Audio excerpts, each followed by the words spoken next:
بسم اللہ والصلاة والسلام علی رسول اللہ۔ محترم سامعین، گزشتہ ویڈیو میں آپ نے یہ جانا کہ قربانی کا نصاب کیا ہے۔ آج ہم سب جانیں گے کہ کیا وہ شخص قربانی دے سکتا ہے جس کے اوپر قرض کا بوجھ ہو، یعنی مقروض شخص کی قربانی کا مسئلہ کیا ہے۔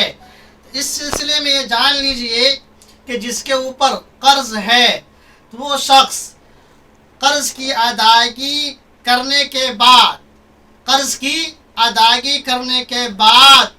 پھر حاجت اصلیہ و ضروریہ کی ادائیگی کے بعد اتنا مال اس کے پاس بچتا ہو جس سے قربانی کے نصاب تک وہ پہنچتا ہو، تب اس پر قربانی واجب ہوگی۔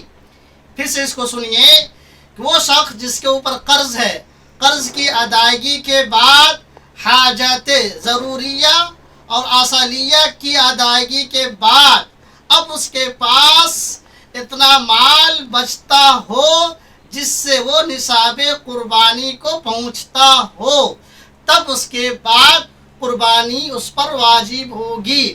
اب ایک مسئلہ یہ پیدا ہوتا ہے کہ حاجت اصلیہ اور ضروریہ کیا ہے۔ جان لیجئے حاجت اصلیہ میں کیا کیا چیز شامل ہوتی ہے۔ کھانا ہے، پانی ہے، یعنی کھانے پینے کی چیز، پہننے کے کپڑے ہیں، رہنے کے مکان ہیں، اور اگر کوئی شخص کوئی کاروبار کرتا ہے اس کے جو آلات و اوزار ہیں وہ چیز اس میں شامل ہیں۔ ان تمام چیزوں کے بعد یہ جو ضروری انسان کی زندگی گزارنے کے لیے جن چیزوں کی ضرورت پڑتی ہے اس کی ادائیگی کے بعد اتنا مال بچتا ہو، تب اس پہ جا کر کے قربانی واجب ہوتی ہے۔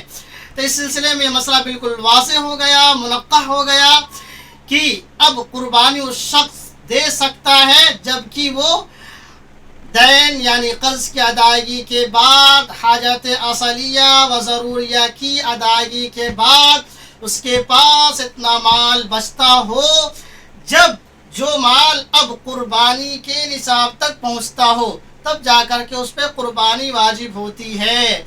تو امید ہے کہ یہ بات آپ کو بالکل سمجھ میں آ گئی ہوگی۔ اب اللہ تبارک و تعالیٰ سے دعا ہے کہ اللہ تبارک و تعالیٰ آپ کا بھی حامی و مددگار ہو، ہمارا بھی حامی و مددگار ہو۔ اگر یہ جانکاری اچھی لگی ہو تو اب اس کو اپنے دوستوں میں شیئر کیجئے۔ پھر ملتے ہیں کسی ویڈیو کے ساتھ انشاءاللہ۔